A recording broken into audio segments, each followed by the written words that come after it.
ኤግዚቢሽኑ ላይ 41 ፎቶዎች ዌብሳይቱ ላይ 36 ገጣሚያንና ደራሲያንን አካተለ 36 ሰዎች ኢትዮጵያን ወክለው ዌብሳይቱ ላይ ገብተዋል አንዳንድ ጸሐፊዎች ህይወታቸው ካለፈ በኋላ ፎቶ ይጠፋል ስለዚህ ጋዜጣ መጽሔት ምናምን እዛ ዌብሳይት ላይ ሄደው የሚያገኙበት አጋጣሚ ያለ የሚገርም ስለዚህ የታሪክ ሰነድ ነው ነገርየው አዎ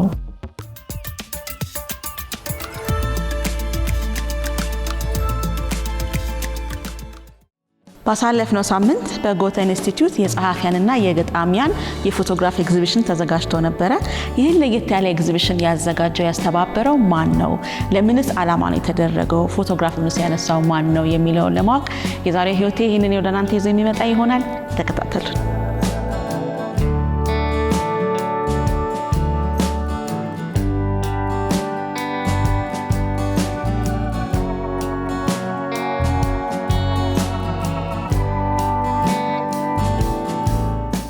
ባሳለፍነው ሳምንት በጎተ ኢንስቲትዩት የተዘጋጀ የፎቶ ኤግዚቢሽን ነበር ይሄ ፎቶ ኤግዚቢሽን ወትሮ ከመናቀው ለየት ያለ ነው በምን ለየት ይላል የሚለውን ከዛሬ እንግዳችን ጋር በዝርዝር የምናየው ይሆናል ፌቨን እንኳን ደህና መጣሽ እንኳን ደህና ቆየሽ እንግዲህ ለተመልካቾቻችን ፌቨን ማናት የሚለውን በደንብ እንድናቅ እስቲ ስለራስሽ ንገሪ ስሜ ፌቤን ፋንጮ ይባላል የአእምሮ ህክምና ስፔሻሊስት ሐኪም ነኝ ሌላ እንግዲህ የምታወቀው ያው ስነ ጽሁፍ ላይ ነው ገጣሚ ነኝ ብዙ የግጥም ሲኖች ላይ ልታይኝ ትችያለሽ እዚህ አሁን ደግሞ የዚህ ኤግዚቢሽን ኪዩሬተር እና ኦርጋናይዘር ነኝ እዚህ ደርክ ስኪባን ወደዚህ ሀገር ከማምጣት ጀምሮ ይሄንን የምታዩን ስራ ለእይታ እስከማብቃት ያህያውን ስራ የጉልበትን ስራ በጣም ነው ደስ የሚለው ያው ወደ ግጥም ወደ ስነ ጽሁፍ ስንመጣ ያው አብዛኛው ሰው እኛ ጋር ብዙ አያነብም ይባላል ግን እናንተ ብዙ ጥረት እያደረጋችሁ ነው ስለዚህ እስቲ ከዚህ በፊት ምን ጥረቶችን አድርጋችኋል የሚለውን ያው ንገሪኝ ምን መድረክ አዘጋጅተሽ ታውቂያለሽ ምን ነበር ስትሰሪ የነበረው የሚለውን ያው እንደ አዲስ ተመልካች ስለሚያይሽ እንግዲህ የግጥም አዲስ አበባ ላይ ካለው የግጥም ሲል ላይ ከጀመረን 5 አመት ሊሆነኝ ነው አዲስ አበባ ላይ ግጥም ሲል ላይ የመጣሁት ከዛ በፊት ክፍለ ሀገር ነው የጅማ ልጅ ነኝ ከጅማ ነው የጀመርሽው አዎ ጅማ የመጀመሪያ መድረኬ ከሰለሞን ሳህልና ኤፍሬም ስዩም ጋር ነበር አራሳው የጅማ ልጆች ናቸው ነው መተው እንዳጋጣሚ ሶ የዩኒቨርሲቲ የዝግጅት የመጽሐፍ ምርቃት ዝግጅት ላይ ነው የተዋወቅነው ስለዚህ ረጅም አመት ጉዞ ነው አሁን ወደ 10 ምናምን አመት ማለት ነው የግጥም ሲኖች ስናዘጋጅ እንደዚህ ስንል ከልጅነትሽ ምትጀምሪው አለ ኢንተረስቶን አዲስ አበባ ስገባ መጀመሪያ ላይ የመጣሁት ግጥም ሲጥም የሚባል ስቴጅ አለ አይ ዶንት ኖ ሃው ማኒ ፒፕል አር ፋሚሊየር ዊዝ ኢት አሁንም አለ ለአንድ አመት የሚደረግ በፊት ሽፍታ ነበረ አሁን ላይ ግን የመጽሐፍ ንባብ ነው በየወሩ የሚያዘጋጀው ሶዛ ላይ ለአንድ አመት ከ6 ወር ጀነራል ማኔጀር ሆኜ ሰርቭ አድርጌያለሁ ሶ የግጥም ሲጥም ቆይታይ ኦፕን ማይክ ስቴጅ ነበረን በአማርኛ ቋንቋ የሚዘጋጅ ሽፍታ ላይ ከዛ ውጪ ደግሞ ኢንተርናሽናል ስቴጅ ነበረን አትሞስፌር ለሌላ የውጭ ቋንቋ ተናጋሪዎች ብቻ የምናዘጋጀው ግጥም ሲጥማት ሳበኝ የሚባል ነበረን ደብ ፖኤትሪ የሚባል አለ ይሄ የራስ ተፈሪያንስ የሙዚቃን ስታይል ከግጥም ጋር እየቀላቀሉ የሚሰሩት የግጥም ስቴጆች እናዘጋጅ ነበረ ከዛ ውጪ ደግሞ ግጥም ሲጥማት ሳበኝ የሚባል ነበረን which is በጣም የኔ ፓሽኔት ፕሮጀክት ነው እሱ ገጣሚያን ይጽፉና መጽሐፋቸው ፐብሊሽድ ሆኖ ሰው ብዙ ፎቶ አብሮት ይነሳል ምናምን ግን ውስጡ ያለውን አያነብም ሶ ውጭ ሀገሮች ላይ የተለመዱ አሉ ማራቶን ሪዲንግ ይባላል ማራቶን ሪዲንግ ማለት አንድም መጽሐፍ ይዘሽ ለምሳሌ ላንቺ 10 ገጽ ይሰጥሻል ለኔ 10 ገጽ ይሰጠኛል ሁላችንም 10 ገጽ ይደርሰናል ሶስቱን ተዘጋጅተን እንመጣና ቀኑ ሙሉ አብረሽ እያነበብሽ ምትይበት ስለዚህ ሙሉ መጽሐፉን በአንድ ቀን መጨረስ ያልቃል ለምሳሌ 100 ገጽ ከሆነ 10 ሰው ይጨርሰዋል 200 ገጽ ከሆነ 20 ሰው ይጨርሰዋል ስለዚህ በዛ መልክ ለተወሰኑ ገጣሚያን ከፕሮዳክሽን ጭምር ማናቸው ምንድናቸው እንዴት ነው የሚጽፉት ከዛ የመጽሐፋቸውን የንባብ ዝግጅት የማዘጋጀት ስራዎችን ሰራ ነበረ በጣም ሰክሰስፉል ነበረ በጊዜው ከዛ በኋላ ኢንተርናሽናል ስቲኖች የምታቂ ከሆነ የግጥም ቀን አለ ሶ የግጥም ቀን ላይ ፌስቲቫል ያዘጋጃሉ ሀገር አቀፍ ፌስቲቫሎች ማለት ነው ስለዚህ በርሊን ፌስቲቫል ናም ፌስቲቫል እንደሚባለው ኢትዮጵያ ላይ ደግሞ የኢትዮጵያ ህብረ ቃል የሚል የግጥም ፌስቲቫል አዘጋጅተን ነበር የዛሬ 2 ዓመት። ወጣቶችን ብቻ የጠራችሁት ወይስ ሁሉ ነው? የድሬዳዋ ገጣሚያን መጥተዋል፣ የማርቆስ ገጣሚያን መጥተዋል። ሀገር አቀፍ ጥሪ አድርገን መጥተው የሚሳተፉበትን በዛ ላይ ጋሽ ነቢ መኮንንን ደግሞ ከታላላቆችና ከታናናሾች መሀል እንደ ድልድይ ነውና አክብረን እንትን ብለነው ነበር። ስለዚህ የሙሉ ቀን ፌስቲቫል ነበረ የነበረን። ጸሐፊያንን ቬንደር አድርገን አስገብተን ነበር ፐብሊሺንግ እንትኖቻቸው እንዲመጡ። ብቻ በጣም ግሎሪየስ ነበረ እስከማስታውሰው። እሱን አዘጋጅተናል። መቀጠል ይከብዳል እንደ አይነት ነገሮች ታውቂያለሽ፣ የሚደግፍሽ ምናምን ከሌለ። ከዛ ውጪ ግን አሁን ከምታያቸው ብዙ ገጣሚዎች እዛ ስቴጅ ውስጥ ነው ብዙ ሰው የበቀለው። መጽሐፎቻቸውን አሳትመዋል፣ የየራሳቸውን የግጥም ስቴጅ ከፍተዋል። ለእኔ አሁን ዞር ብዬ ሳየው በጣም ምኮራበት ነው። ከዛ ከግጥም ሲጥም የ1 ዓመት ከ6 ወር ጉዞ በኋላ ወደ እንትን የመጣሁትኝ ወደ ምን ሆነ የፈረንሳይ መጽሔት ነበረ የኢትዮጵያንና የመጀመሪያ ኢንተርናሽናል ኤክስፖዠር ማለት ነው። አዲስ ኢን ፓሪስ የሚል ነው። የኢትዮጵያና የፓሪስን ሲን ለመቀላቀል የሚሞክር መጽሔት ነበረ። ፈረንሳውያንና ኢትዮጵያውያን ፓሪስ ውስጥ ነው የሚያዘጋጁት። እዛ ላይ የአምደኛ አደረጉኝ ማለት ነው። ስለዚህ ግጥሞችን በእንግሊዝኛ ስለምጽፍ እዛ ላይ ነበረ ግጥሞች ይታተሙ ነበር። ስለዚህ የመጀመሪያው የኔን ግጥሞች እነሱን ግጥሞች በፈረንሳይኛ የመተርጎም ስራ ሰሩ። በጣም ቆንጆ ድል ነበር ለኔ። ያ ኢንተርናሽናል ገጣሚ ያረጋሽ ማለት ነው። የመጀመሪያው እንደው ወደ ውጭ ወጣ እንትን ኖረኝ ማለት ነው። በ2024 ላይ ጁላይ ላይ ቻይና ሀገር የተዘጋጀ የመጀመሪያው ቻይና እሺ የኢንተርናሽናል ፖኤትሪ ፌስቲቫል ቻይና እንደዚህ ነገር ይዘጋጃል ማለት ነው። አይገርምሽም? ዩዝ ፌስቲቫል ነበረና ከ70 በላይ ገጣሚያን ነበሩ ከተለያየ ሀገር የተውጣጡ። ብሪክስ ካንትሪስ ያው ብራዚል፣ ኢራን፣ ራሽያ፣ ሳውዝ አፍሪካ ብዙ እንትን ነበረ። ገጣሚዎች 3 ገጣሚዎች ተመርጠን ሄድን ማለት ነው። እኔ ነበርኩ ብቸኛ ሴት and also the youngest ከነበረው ኮሌክሽን በቃ the baby is here ነበር የሚሉኝ። እዛ ለ11 ቀን የቆየ የስነ ጽሁፍ ፌስቲቫል ነበረ። ዛ የስነ ጽሁፍ ፌስቲቫል ላይ ጽሁፎቻችንን ይዘን ሄደን የሀገራችንን ሊትሬቸር የማስተዋወቅ ኃላፊነት ነበረብን። ከዛ ውጪ ደግሞ ሌሎች ሀገራት ላይ ያለውን ልምድ መቅሰም። ኢትዮጵያን ወክዬ ሄድኩኝ። በጣም የሚገርም ኤክስፒሪየንስ ነበር ለኔ ፐርሰናሊ ማለት ነው። ለምን እንዴት ነው ሌላ ሀገር ላይ ያለው የስነ ጽሁፍ ባህል እንዴት አድርገው ነው ታሪካቸውን የሚሰድሩት? በተለይ ቻይና ኬጅ ጥልቅ የሊትሬቸር ካልቸር ነው ያለው ለሺህ ዓመታት የቆየ። ያሳረፉን ከተማ መጀመሪያ ስንሄድ ሆንግዡ ይባላልና የነገስታቶቹ ራሱ ገጣሚያን ነበሩ። የሁለት ገጣሚያን ነገስታት ከተማ ነው። ከዛን በግጥም ነው ሀገር የሚያስተዳድሩት። ለምሳሌ የሩዝ እርሻዎች ምናምን ነበሩና ሰዎች እንዳያጠፏቸው ምናምን ተፈጥሮን በተመለከተ ግጥም ይጽፋሉ። ስለዚህ ወስደው ያስጎበኙሻል። ፎቶአቸውን የጻፉትን እንግዲህ ብዙ ሺህ ዓመታት የቆዩ ነገሮች ያሳዩሻል። ስነዳ ላይ አይቻሉም። ሀቻናዎች በጣም ጎበዞች ናቸው። ስለዚህ መሰነድ ይሄ ታሪክን አርካይቭ ማድረግ ያኔ ነው ውስጤ የተጸነሰው ማለት እችላለሁ።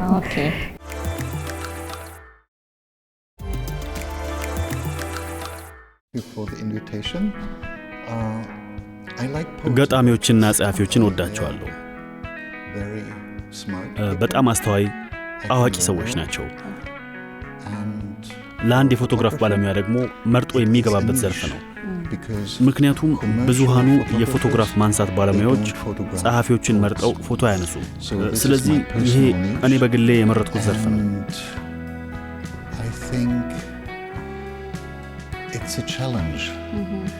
ይህ ዘርፍ በጣም ፈታኝ ነው። ምክንያቱም አብዛኞቹ ጸሐፊዎች ወደ ውስጣቸው የሚመለከቱ ናቸው እንጂ ብዙ ወደ ውጭ የመታየት ፍላጎት የላቸውም።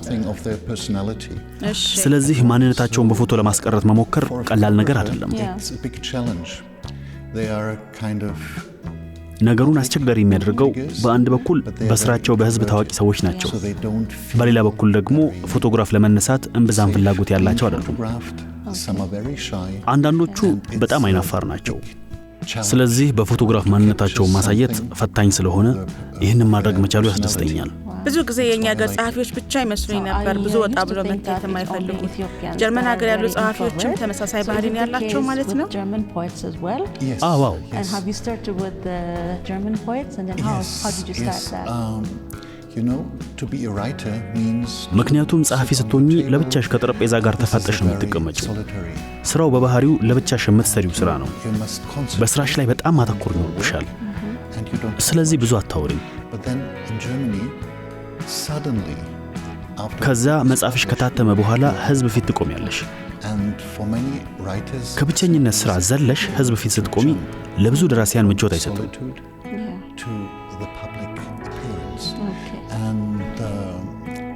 ኢትዮጵያ ውስጥ ያለው ሁኔታ ምን እንደሆነ ባላውቅም አብዛኞቹ ጸሐፊዎች ቤት መሆንን ይወዳሉ፣ መጻፍን ይወዳሉ። አንዳንዶቹ ደግሞ ማውራት ይችሉበታል። ሌሎቹ ደግሞ ወሬ የተባለ ነገር አይወዱም። በስራዬ እንዳየሁት ሰዎች የተለያዩ ናቸው፣ ጸሐፊዎችም የተለያዩ ናቸው። አንዳንዶቹን ፎቶ ማንሳት ቀላል ነው፣ አንዳንዶቹን ማንሳት ደግሞ ፈታኝ ስራ ይሆናል። በጣም አይናፋር ይሆናሉ። ስለዚህ ከሌሎች ታዋቂ ሰዎች በተለየ ገጣሚያንና ጸሐፊያን ለህብረተሰቡ ሀሳባቸውን ማካፈል የሚፈልጉ ቢሆንም ይህን ስለሰራሁ እዩኝኝ የሚያነት መንፈስ ስለሌላቸው ይህን መድረክ አዘጋጅተላቸዋል ማለት ነው?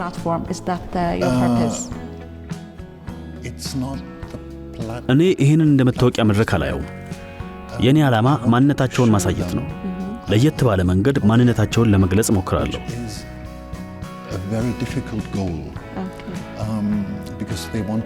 ከተለያየ ሁኔታ መቅረብ እፈልጋለሁ። አንድ ሰው በሐሳብ እንደተዋጠ ሆኖ መቅረብ ይፈልግ ይሆናል። አንዳንዶቹ ደግሞ እንደ አዝናኝ ሆኖ መቅረብ ይፈልጉ ይሆናል።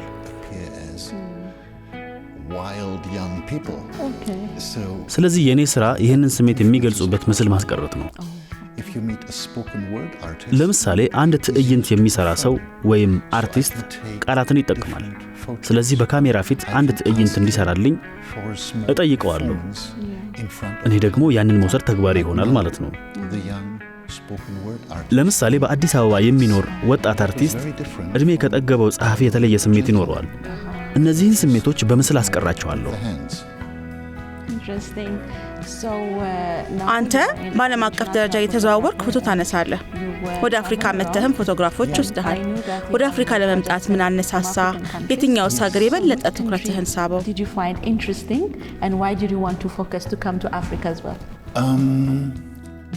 7 የአፍሪካ ሀገራትን ጎብኝቻለሁ። ደቡብ አፍሪካ፣ ናይጄሪያ፣ ታንዛኒያ፣ ኬንያ፣ ጋና እና ኢትዮጵያ እንዲሁም ግብጽ። እሺ፣ ሁሉም ሀገራት የተለያዩ ናቸው። ስለዚህ የአፍሪካ ሀገራት ብዬ ለመለየት ይከብደኛል። ለምሳሌ ግብጽ ሙስሊም የሚበዛባት ሀገር ናት። ስለዚህ ግብጽን ከጋና ጋር ማወዳደር አትችልም። እውነት ነው። ከውጭ የመጡ ሰዎች ብዙ ጊዜ አፍሪካን እንደ አንድ ሀገር ይጠራሉ። አዎ፣ አፍሪካ አህጉር ናት። ልዩነቶቹን በጣም አደንቃለሁ። ስለዚህ ይሄኛውን ሀገር የተለየ ሁኔታ ወዳሉ ለማለት አልችልም። በጣም የተለያዩ ሀገራት ናቸው። ህዝቦቹ የተለያዩ ናቸው። የኢኮኖሚ ሁኔታው የተለያየ ነው። የስነ ጽሑፉ ዓለም በጣም የተለያየ ነው። በተለያዩ ሀገራት ተጉዤ ያየሁት ተመሳሳይ ነገር ምንድነው? አውሮፓ ካሉት ጸሐፊዎች በተለየ እነዚህ ጸሐፊዎች መንግስት ምንም አይነት ድጋፍ አያደርግላቸውም። በአውሮፓ ጸሐፊዎችን መንግስት ይደግፋቸዋል። አብዛኞቹ በአፍሪካ ሀገራት ያዩዋቸው ጸሐፊዎች የቀን ሥራ አላቸው። ለዛም ይሆናል ብዙዎቹ ግጥም ብቻ የሚጽፉት። ማታ ማታ ግጥም መጻፍ ይቻላል።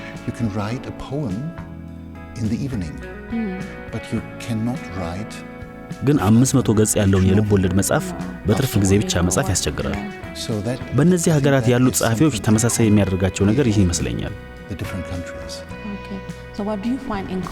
ሌላስ መጽሐፍን የትርፍ ጊዜ ሥራ ከማድረግ በተጨማሪ ጸሐፊዎችንም ያመሳስላቸው ነገር ታዝበ ይሆን? የኢኮኖሚ ሁኔታውም ተመሳሳይ ነው። ራሳቸውን የሚያዩበት መንገድም ተመሳሳይ ነው። ይህ ጉዳይ ነው ትኩረቴን የሚስበው።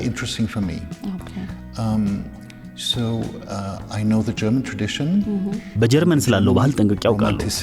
የጀርመን ጸሐፊዎች ሮማንቲሲዝም በሚለው እሳቤ የተቃኙ ናቸው። ስለዚህ አብዛኞቹ የጀርመን ጸሐፊዎች ፎቶግራፍ መነሳት የሚመርጡት በሕዝብ ፓርኮች ወይ ደግሞ ከቤተ መጻሕፍት ፊት ለፊት ነው። in a public park. Okay. Or in front of a library. የሚነሱበት ቦታ አንድ አካል አድርገው ራሳቸውን ይቆጥራሉ ማለት ነው። አዎ ከተፈጥሮ ጋር በጸጥታ ንግግር ውስጥ ሆነው ራሳቸውን ማየት ይፈልጋሉ። ይህ ከእንግዲህ ራሳቸውን የሚያዩበት መንገድ ነው። ከተፈጥሮ በላይ በሆኑ አካላት መመሰጥን ይወዳሉ።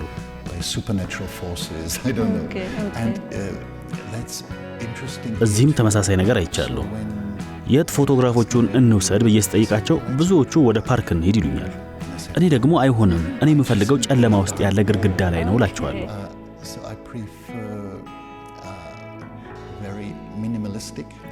ስለዚህ እኔ ያልተወሳሰበ ቀለል ያለ ፎቶ እወዳለሁ። ከሌሎች ነገሮች ጋር ራሳቸውን የሚያዩ ማለትም የሮማንቲሲዝም ሐሳብ የሚያንጸባርቁ ምጡቅ ደራሲያን ፎቶ ማንሳት ለኔ አይመቸኝም። ይህ የኔ የሥራ ዘርፍ ነው።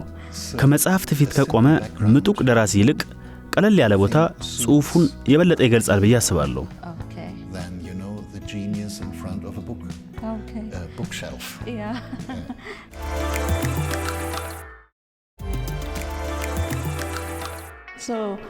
ስለዚህ ስራቸውን እየሰሩ ማለት እየጻፉ ወይም እያሰቡ ባለ ጊዜ ፎቶግራፍ ማንሳት ይመቻል?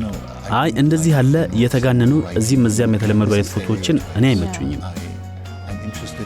የኔ ትኩረት ፊታቸውና ፊታቸው ላይ የማየው ስሜት ነው። የሆነ እውነት ነው የምትፈልግባቸው? የሆነ ነገር ለመውሰድ እሞክራለሁ። እውነተኛነትን መናገር አልችልም።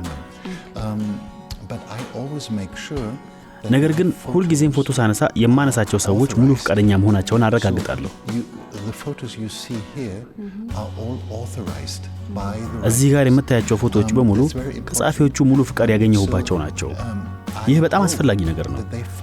ራሳቸውን በፎቶዎች ውስጥ አይተውታል ብዬ ተስፋ አደርጋለሁ። ደስተኛ ያልሆኑባቸውን ማጥፋት ይችላሉ። እኔ እንደዛ ነው የምሰራው።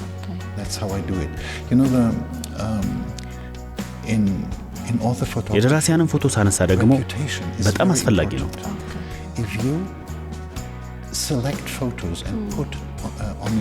ፎቶዎችን መርጬ በድረ ገጻችን ላይ ከለቀቅኩት በኋላ ጸሐፊዎቹ ባይወዱት የኔም ስም አብሮ ይጠፋል። ስለዚህ ሁል ጊዜ ፎቶዎቹን መርጥና ደራሲያኑ የወደዱትን እንዲሰጡኝ አደርጋለሁ። በመጀመሪያ እኔ መርጣለሁ።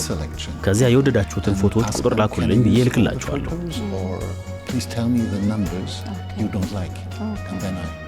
ስለዚህ በእነሱ ምርጫ ነው የሚለጠፈው ማለት ነው። ሌሎችንም ደራሲያን ፎቶ የሚያነሱ ባለሙያዎች አሉ። ስለዚህ ያንተ የተለየ የሆነው እንዴት ነው ብትባል መልስ ምን ይሆናል?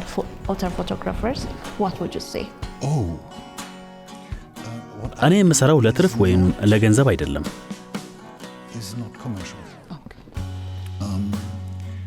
ለማተሚያ ቤቶች አልሰራም። እነሱ የተለያየ ምርጫ አላቸው። ይሄ ለሽፋኑ ጥሩ ነው፣ ይሄ ለጀርባው ገጽ ጥሩ ነው ይላሉ። ይሄ ለማስታወቂያ ጥሩ ነው እያሉ የሚያስቀምጡበት የራሳቸው መስፈርት አላቸው።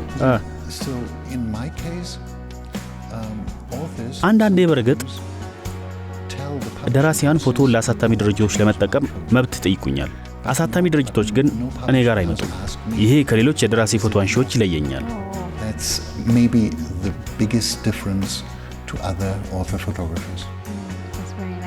እስከ ዛሬ ያነሳቸውን ፎቶዎች ያሳተምክበት መጽሐፍ አለ?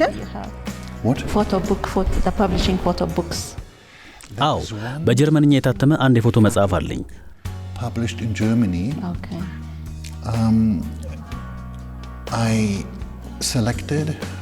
በጀርመንኛ የሚጽፉ 100 ገጣሚዎችን ማለትም ከጀርመን ከስዊዝ እና ኦስትሪያ መርጬ ያዘጋጀሁት ነው።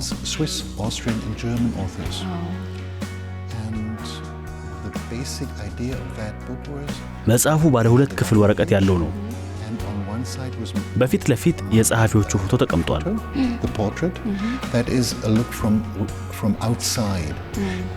ጸሐፊዎቹ ራሳቸው ስለ ራሳቸው የጻፉት መግለጫ አብሮ ተቀምጧል።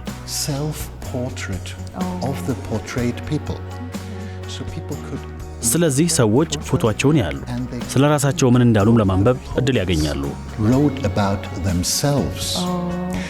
አንዳንዴ ፎቶዎችና ጽሑፎች ይስማማሉ፣ አንዳንዴ ደግሞ ይቃረናል። አንዳንዴ ደግሞ ከፎቶው ጋር ፈጽሞ የማይገናኝ ሐሳብ ተጽፎ ይገኛል። ይህ እንግዲህ የጸሐፊዎቹ ምርጫ ነው። ይህ እንግዲህ አዲስ ሐሳብ ነው። ዝም ብለን የደራሲው ቆንጆ ፎቶና መግለጫ ብንጽፍ ሰዎች አዲስ ነገር ስለማያገኙ ለማየት አይነሳሱም። ይህንን ተምሬያለሁ። Of writers, nobody buys it. Oh, yeah. It should be something interesting. different, yeah. You should have a concept. Okay. That's what I learned. ተመሳሳይ ነገር እዚህ ስለማድረግ አስበሃል? For the Ethiopian authors here, or do you That find? would be a dream. Yeah. That would be a dream. Okay. Who knows? Yeah. ይህንን ማድረግ የሚቻል ይመስለኛል። የምናየው ይሆናል። የወረቀትና የህትመት ዋጋ አሁን በጣም እየጨመረ ነው። Yes. They increased. Yeah. And I don't know the market. Yeah. የኢትዮጵያን ገበያ አላውቀውም። ሰዎች እንደዚህ ያለ ቀለል ያለ መጽሐፍ ስለ መግዛታቸውም አላውቅም። ሽያጭ ላይ መሰማራትም የኔ ዓላማ አይደለም። I don't know. Yeah, yeah. You know, that is not my business. It would be nice. It would That's be a very dream. nice. So what do you want? ወደፊት መሰል የሆኑ ፕሮጀክቶችን ለመስራት ምን ታስባለህ? projects? What should we have? You know, I like traveling. and መጓዝ እወዳለሁ። There are a few countries I የግድ ላያቸው የሚገቡ አንዳንድ ሀገራት አሉ። will continue my work without በሚቀጥሉት 5 ወይም 10 ዓመታት ምን እንደሚፈጠር ባላውቅም ስራዬን መቀጠል ግን እፈልጋለሁ።